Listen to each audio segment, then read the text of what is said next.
Okay, so let's solve some exponential equations.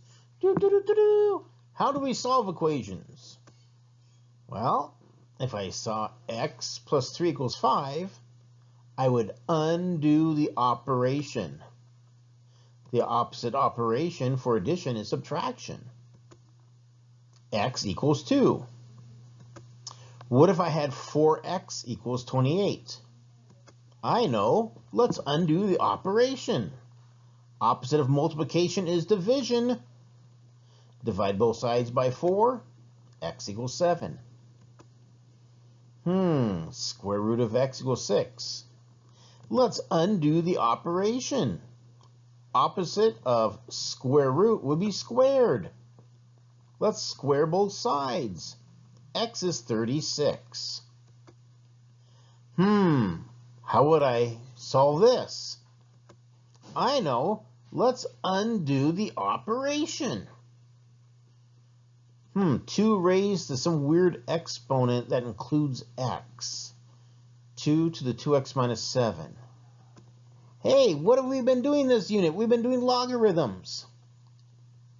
The opposite of a base of 2 is log base 2.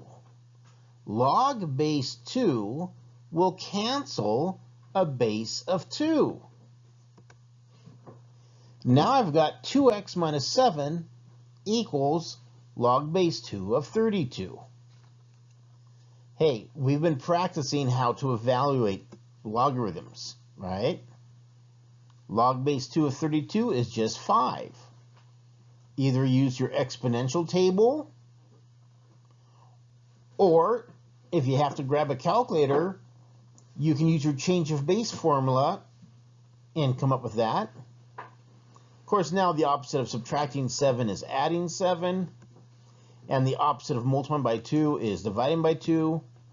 There is my answer, 6. Okay. This one looks fun. 5 raised to the 3x minus 4 equals 478. Again, I have to undo the operation.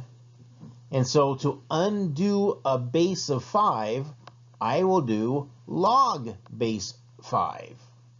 But if I do log base 5 on one side of the equation, I must do log base 5 on the other side. So now I just have 3x minus 4 equals log base 5 of 478. Now, if I look at the exponent table, I can see that 5 to the third power is 125. 5 to the fourth power is 625. We need a value in between there. Right? I want 478. So this is going to be a really weird number, somewhere between 3 and 4. Right? My calculator won't do base 5. So instead, I have to use change of base. I will do log 478 divided by log 5. Remember, if I just put log, that is log base 10 or the log button on your calculator. So now I can grab a calculator. I can do log 478 divided by log 5. My calculator says, hey, it's a little bit more than 3.8. All right, so I'm going to round it off to 3.83. Now I can add 4 to each side, and I can probably do that by hand.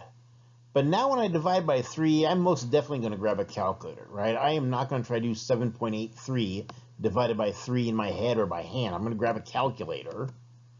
And the calculator says, it's pretty close to 2.61. Right, if I just do 7.83 divided by 3, it comes out exactly 2.61.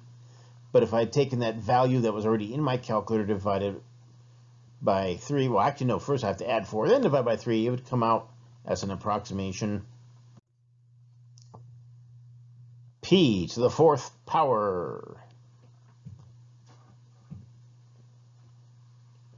Pause for practice problems. In other words, there's going to be a worksheet. I just thought that was kind of funny for some reason. And then if you complete the worksheet, we have an IXL. Most of the logarithms, I shouldn't say most, but many of the logarithms you should be able to just evaluate by hand or by referring to the exponent table, because I think the IXL is going to want you to actually type in exact answers with fractions for the most part.